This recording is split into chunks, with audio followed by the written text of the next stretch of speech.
A demonstrative aid for use of safe load to load T-frame IUD in insertion tube to prepare for IUD insertion procedure. The video is for information purpose only. The demonstration has been shown on sterile package.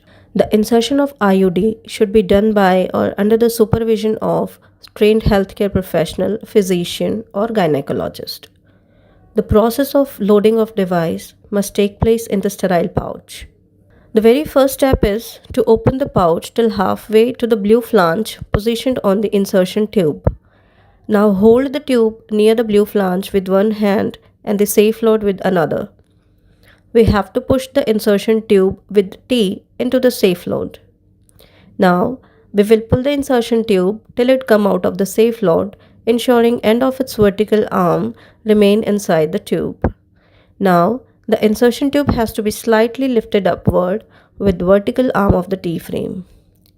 The tube now has to be pushed towards the T-frame to securely engage the horizontal arm of the T inside the tube. After inserting the arms of the T into the tube has to be rotated in anti-clockwise direction and withdrawn from the safe load with loaded IUD.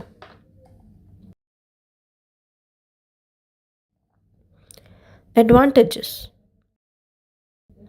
The name safe load itself suggests the safe insertion of IUD. It is a non-touch technique of IUD loading into the insertion tube. It is a simple and easy process. It reduces the chances of cross-contamination. Thank you for watching. For any queries, please visit our website www.smbcorpn.com.